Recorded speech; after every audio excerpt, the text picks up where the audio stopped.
Again, Ra Ra Riot. Ra Ra Riot sitting down. Oh my goodness, it's so good to see you guys. You look well rested. Thank you. Thank you. Ladies and gentlemen, Ra Ra Riot have been very busy. They've been on the road touring. I'm sure yes, you all know their record Beta Love came out in January, and it's just been work with you people, hasn't it? Yeah. Like always. Always, nonstop. Lots of work. Yeah. Nothing but. So, okay, record comes out in January. Obviously, you need time to make said record. So when did the process for Beta Love start? Take us backwards. Well, I guess it depends on what part of the process you're talking about. We started thinking about it right after we finished our previous record. Okay. I first started playing bass in 1998. That's how long you've been thinking about Beta Love. Well, I've been rude. Please identify yourselves first, because maybe people in the back can't see who the voices are belonging to. I'm Wes. Hi. I'm Matt. I'm Milo. Rebecca.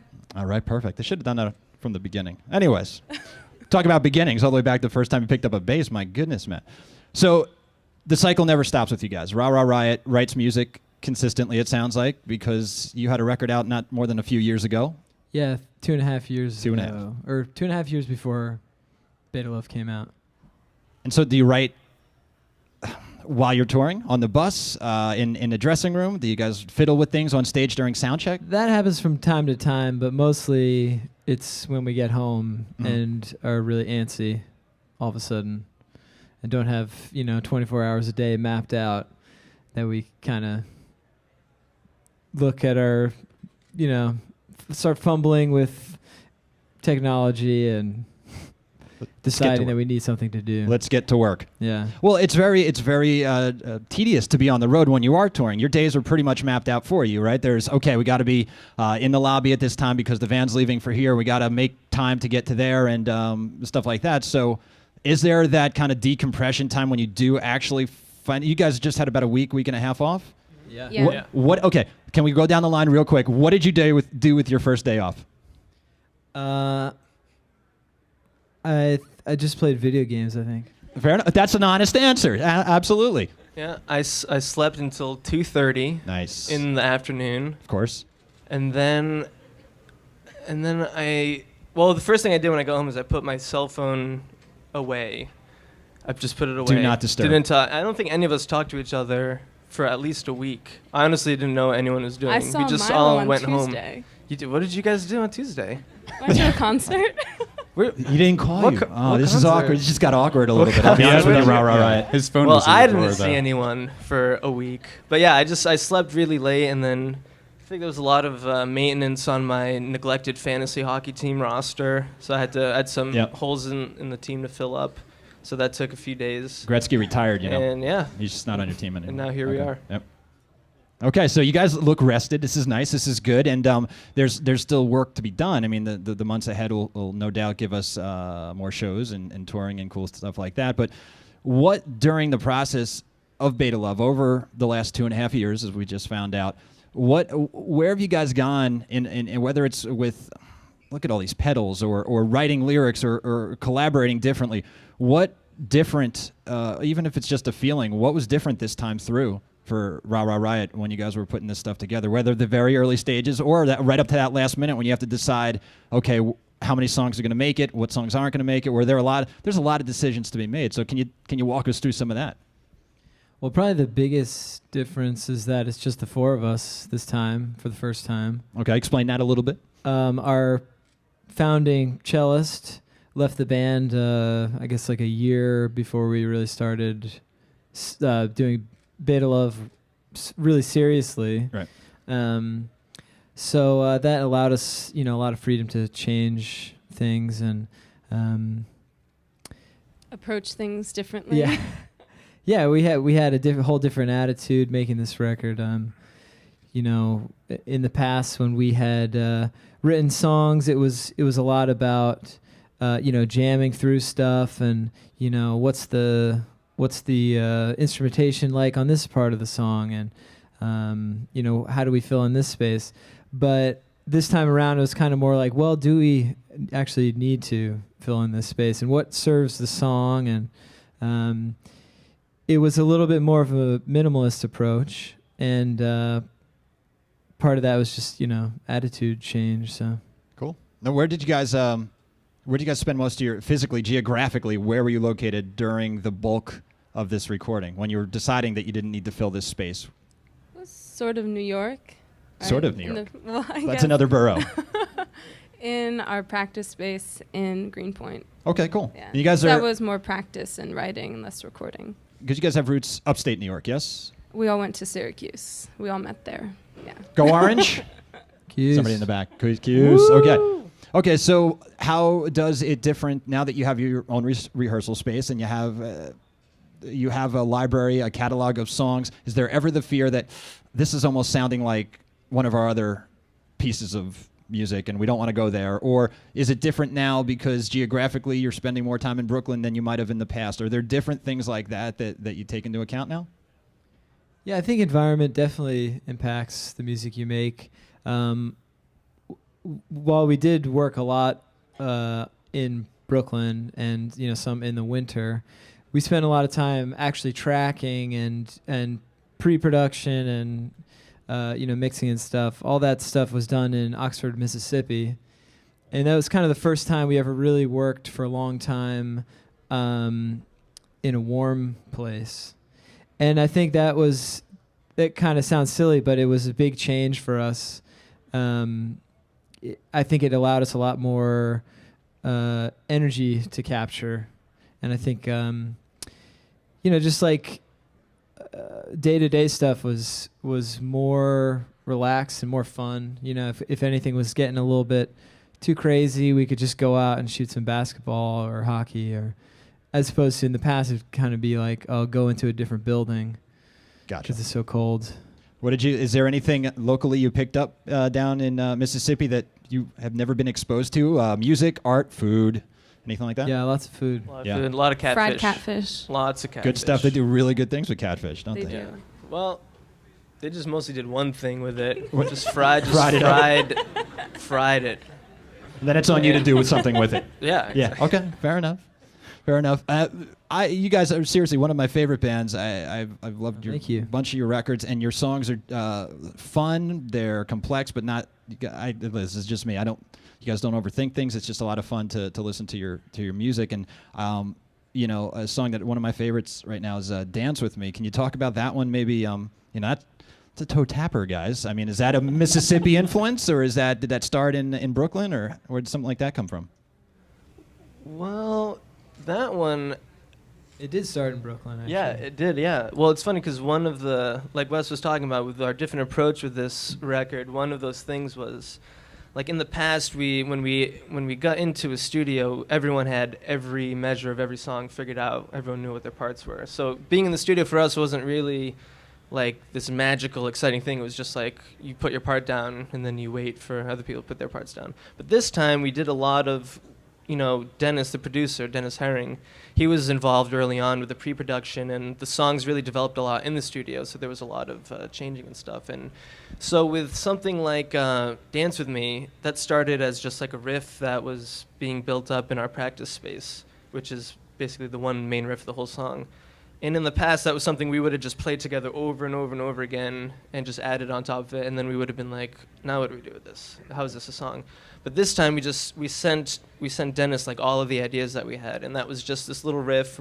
Yeah, it was just a snippet, like a 2-minute room recording or something. Yeah, which we didn't think anything was going to come out of it. And then he and Wes worked on it during some pre-production and started to develop it, and it took this different route, and then it came back to us, and then we fleshed it out a little bit more. So it was sort of this it was the first song that I heard from the pre-production sessions, and it was like an early sign that I think working with Dennis was going to be like a fruitful endeavor. So it was good. Sounds like you trust him a lot. Yeah. You absolutely have to. Yeah. And you guys have to trust each other a lot too, right? I mean, Yeah. You guys are making art together, and there are 4+ of you to do that. So let's. I'm not trying to do TMZ here, but do you guys get into it sometimes? I mean, is there times where you all have to go to separate corners, or somebody go play hockey, somebody shoot hoops, somebody play video games? We need a couple minutes to just Ra Ra Riot this thing out, and we'll get it figured. That happened more previously. Okay. Less this time around. Dennis wasn't really like a disciplinarian, but he was sort of a boss. You know, he was the boss of the land. So, you know, he kind of made sure none of that stuff really got to any boiling point. All our anger was directed at him. Yeah. That's a good producer. Yeah. That is a very Yeah, it good was producer. great. That's It part of is. their It's job. They're kind supposed of- to be the punching bag. Yeah. Hug And it the out. and the puncher as well. That's cool. Now, you said you've been planning the Beta Love record since you first picked up a bass, and so I guess I now have to go backwards in time and say, do you remember the first person that put either music in your hands or in your ears, or the first time you heard something or that it stuck with you to this day? You talking to Matt? I'm talking to everybody. These people want to know each one of you guys. I'm supposed to be up here just breaking y'all down, just getting nuts and bolts here. I think the first thing that comes to mind when you ask that question, anyways, when my older brother got an Octung Baby tape for his birthday when I was, you know, I guess I was 6 or 7 when that record came out, and that was like, oh, okay, this is cool music because my brother listens to it. That's how it happens. A Yeah. lot of times you talk to an artist and they have an older sibling or somebody in their family that was listening to contemporary music, or rock usually, and there was a poster or a concert or a jacket or a T-shirt, something small like that triggers a career. And that's kind of a very, very powerful, awesome thing about music, I think. Yeah. I'm going to go there. Yeah. What about the rest of you guys? Is there something that triggers that you remember? I don't know Your if there's psyche? an actual trick. I remember we always talk about like listening to music through our parents when we were like little, and that was like the stuff that's like really deeply ingrained. I remember like in my mom's car there was always like Luther Vandross and like Beatles, and my dad was like really into Robert Palmer and the Power Station. So that was like, I just remember all that stuff from like growing up. But then I think my best friend from childhood, he moved in right next door to me, like in middle school, and he was a drummer, and so I'd always be over his house listening to him practice and talking about music. I think that was like that was when it was like first like directly introduced into my life. Excellent. You guys are anything? Yeah, growing up, my parents weren't particularly musical, but we had a few guitars and a piano in the house, and I think it was enough to get me curious at least. Cool. Sort of had the means to start taking lessons either way, so It worked. Whatever Yeah, it was, well, it worked. I'm Look at you. still You're on playing. stage, man. There's instruments here, too. How about you? Is there somebody influential musically? Probably maybe my older sister. I know I always just wanted to play. I started with piano when I was 5, and then was forced to. I wouldn't practice, so my mom stopped providing lessons. But then I wanted to play violin, and so when I was 7, I picked it up. I think I just always was drawn to it. Yeah, Good choice. I don't know why. Seems to be working out. Do Yeah. you still have your piano teacher's phone number? We should totally prank her tonight. just calling from New York, in a band, touring the world, putting out records left and right. How's the recital going? Okay, cool. All right, so when a band gets on the road, there's a fine dynamic. It's almost, I like to envision in my brain, like the A-team, man. Everybody's got a special thing that they do on the road. Somebody's the getaway driver. Somebody's the confidence man. Ra Ra Riot, who does what when you guys are out there surviving? You versus the road. Who does what? Who has the special skills? I think your perception of the situation is a little. No, don't little change it. warped. No, in my head, it's beautiful, man. It's beautiful. I could see it. I find restaurants. That's what I do. There you When go. everyone's hungry, I go through Yelp, or I find a good place. Are you everyone- good like that? Like, can you find it 1, 2, 3? Because I get yelled at. Yeah. I can't search quick enough. Yeah, I'm pretty quick. Nice. Yeah. Okay. See, we all skill. get a little, fair enough. moody when we're really hungry. So You got to gotta take be care quick, of that. Yeah. Okay. Okay. When there's not fried catfish in front Yeah. of you got to make decisions. Okay. What about there's nobody who's known to park the van or get the sweet spot or anything like that? Any of that kind of stuff? We're mostly on a bus now. Oh, sorry, I forgot who I was talking to. Ra Ra Riot's got a bus. My bad. I didn't see it on Prince Street. I apologize. Okay, Actually, on I the should bus, say, nah. who's the one that keeps the Actually, bus? today we don't have a bus. So. Okay, it's tough We to have a park rented it. van from New Jersey.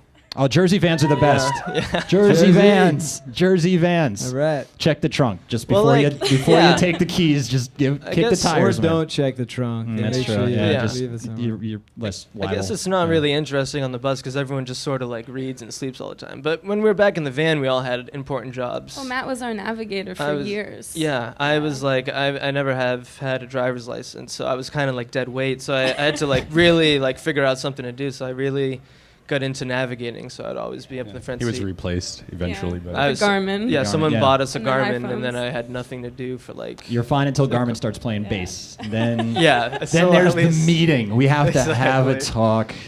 Come on over the rehearsal space. Your Garmin's- key doesn't work. Does Garmin's really easygoing. rehearsal space have a name? Do you guys affectionately refer to it as home base, the safe zone? It actually doesn't have a Affectionately name. not referred to. Yeah. Nothing? It Can I doesn't name have it? a name. Can we do a contest where these fine people can name the Ra Ra Riot rehearsal space? The Sure. Ra Ra Dome? Yeah. Sure. Yeah. Play off Yeah, the we just call Syracuse? it the space, The or closet. or the expletive space Yeah. is usually Oh, how we yeah, refer that's to what it. it is. Yeah, text Yeah. message. Meet me at the asterisk explanation pound sign Redacted. space. Yeah. Okay. So you've been playing lots of shows, and the onstage dynamic has changed a little bit over the last 2.5 years of the band. More room on stage. Maybe you can run around and jump and shout. Do you guys remember though the first Ra Ra Riot performance? Is there anything that sticks out? It was up in Syracuse. Am I wrong Yeah. to guess? Okay. What was the first gig like, man? I think it was in my basement, right? Yep. And it was packed. Of course. And we were a 7-piece small at the basement. time. No, we were 6 the first time because Oh, there's no that's right. drummer. Yeah, Yeah. there's a few notable things that happened at that Yeah, show. our drummer didn't show up. well, he came late. He thought it was practice. Yeah. but- Yeah, he actually watched the set. We saw him like halfway through the set. He was in the crowd, and we played with a drum machine that first show. Did he do the homer and go, dope? Yeah. Should Yeah. have been up there for that. Yeah. And also, our manager Josh got arrested at that show, which was like Yeah. the Josh. most rock and roll thing that's ever happened to us. He got arrested for peace There's disturbance. a moody professor across the street Ugh. called the cops on us. Yeah. The worst. Just like Stuffy. every movie ever. Stuffy old headmaster. Yeah, yeah. Actually, he was my Yeah. advisor. Yeah. No, Can he we, was. can we crank call him tonight? Let's just give him a shout. I don't think he knows. He doesn't know. I know, but he doesn't know. We gotta get a hold of that guy. So okay, so your manager got arrested, and there was a Sans drummer for half the set, which is fine, and you went from there. The things seem to be getting progressively better. Your manager's right there, so that's good. He's not wearing a jumpsuit of orange or anything like that. And when you take new songs out onto the road, we have a chance to have you guys perform here today. Now you have a couple albums worth of music. How does the discussion go as you're putting together your set list? Do you especially when you have new songs, do you find a special place for that? Do you weave it in between the bigger songs? How does that work? Yeah, we don't want to give away all our secrets. But Come on, man! This is me breaking y'all down. Well, when we were preparing to go on tour, we tried to come up with a few set lists that really work, weaving in the new songs, mixing the old, not putting like 5 new songs, all together. Because obviously the audience wasn't familiar with the new stuff as much as they were the old. So it's, I guess, a mix of weaving and the dynamic of the whole set and the songs, and trying to balance out, what we want to play and then what we think the audience wants to hear as well. How fun is it when you guys write a new song though, and you take it out on tour and you play it, and your fans are singing along? I mean, Yeah, I that's don't. cool. Can you describe it? Is there a word or words, a Well, string the of first week you're like, all of you didn't buy that. Yeah. But words? Hashtag upset. Gotcha. Yeah. but you're like, oh, at least you should, you're at a concert, you bought a ticket, that's fine. Well, the thing with Ra Ra Riot too, and I'm sure all these fine, really good-looking people here know, is that you guys. I always tell my friends, you don't know how well you know Ra Ra Riot because their songs. I don't want to gush here, but they're so catchy and so cool, and they've been supported in all sorts of what up until recently would be considered non-traditional avenues. I mean, I saw a great car commercial where it had your name on there and your song. I think it was a boy. And talk about that real quick, if you could. Like, how sweet is that to have people want your music to help, get out there even further? Yeah, it was cool. That ad was a surprise to us too. They just kind of asked if they could use the song. We didn't know they were gonna put the marquee of the venue and all that Best other concert stuff. of the decade. Yeah, it's sort of hyperbolic Stuff to phrase, live up but to there. We'll take it. There were a lot Yeah. of funny comments about that. But another way that people then, when they come to buy a ticket to the show and they come to your show, they're going to sing along with that song. Maybe you were surprised, like, oh, that's right. I was going to say, you said you were surprised. I'm like, wait, they didn't tell you at all? You were just flipping around one day and like, wait a minute. Where's Josh? We got to get him on the phone. Yeah. Something happened. Okay, so the people have so many questions, way better than anything that I could possibly ask. So we're about to take it to the crowd, take it to the streets. Okay. But real quick, you guys tweet. I follow you on the Twitter. But can you tell everybody real quick where we can keep up with you guys so that we can find out the next time we can come and sing along with you guys? Well, at Ra Ra Riot. I'm glad you got that. That was Facebook.com/Ra Ra Ra Ra Riot. Riot. Got that one too. Cool. Instagram, Ra Ra Riot. You guys are good at that. You guys are good at a lot of people, listen, I hate to say it, I'll be the person that says not everybody can Instagram. Everybody can sign up for it, but it's tough sometimes. You got to have an eye. You guys have it figured out. So follow them. Yes. Yeah. Okay, so we got the Facebook, the Twitter. It's all She me. does it all. It's all her. In between finding places to eat, she's also Instagram. She's all social media department. Yeah. All right. Speaking of social, let's get a little social with our crowd here. Please, ladies and gentlemen, a little clapping, a little cheering for Ra Ra Riot. It's about to get real because I'm gonna be quiet and we're gonna go to the crowd. What's your favorite Instagram filter? That's Great question. I'll usually take a photo and then give it to Matt. I find Walden to be the most versatile, and it's great for landscapes or portraits, indoor or outdoor. It's got a good balance of washiness and contrast that I find appealing. Nailed it. He nailed it. Always Walden. Hi, yeah. I was just wondering, where do you guys get your inspiration for your music? Like what, I find it really unique. So where do you guys kind of pull your ideas, and what helps you guys write your songs and everything like that? So.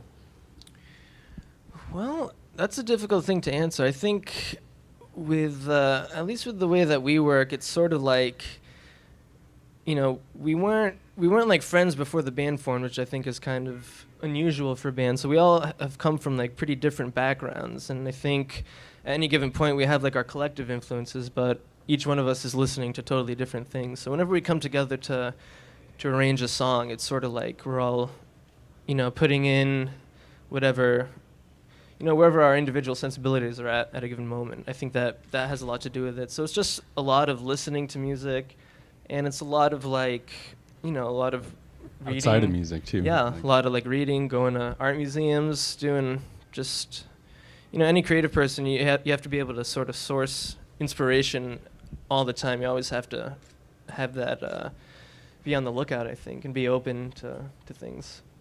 So yeah, it's sort of in like an abstract kind of thing. But when we get into the room and actually start writing, for instance, I'll be like, oh, this is a fun song idea. I've been really like, what bass player do I feel like ripping off right now? Like, oh, I've been listening to a lot of like Weather Report. Like, what, let me like pretend to like do what Jocko would do in this song or something like that. It's you put everything together and plays off each other, and then things just start to happen. Yeah. Hi. First, I'd like to say thank you for coming, and Thank you for coming. yeah. Thank you. What's your favorite song to play live? I think we all have different ones. I don't know. I have to think about Okay. it. Mine's I Shut Off, which we may or may not be playing tonight, so stick around. Wilderness maybe, or I Shut Off, but yeah, new songs are generally more exciting for us to play. So I Shut Off, Dance With Me is really fun because I'm not playing violin, so it's a challenge. I like all those songs. Good answer. I like the space in between the songs too. I love the moment before you press play. We have any more questions? We got a hand? Hey guys, have you ever used any app to help you during the creative process, like to write down a melody or something? Yeah, I use voice memos Yeah. all the time.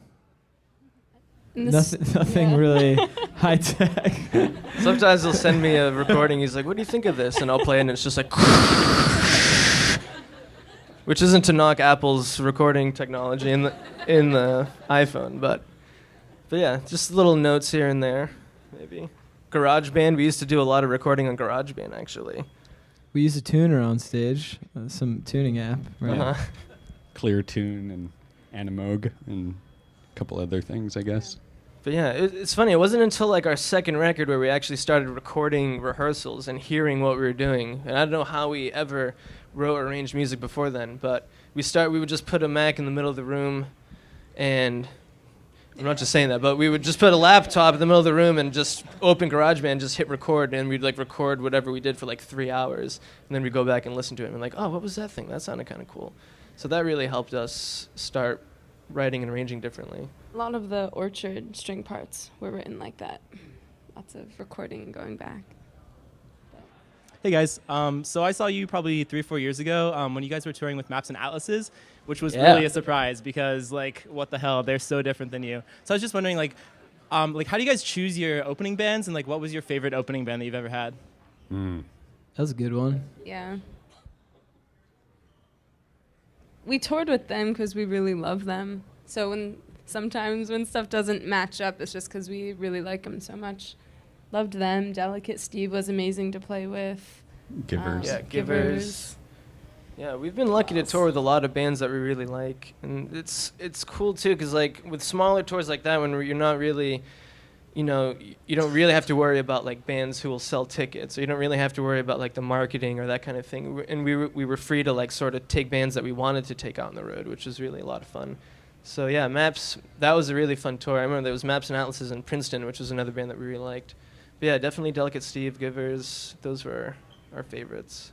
Yeah. Hello. I was wondering, what is your craziest fan story, if it ever happened? The craziest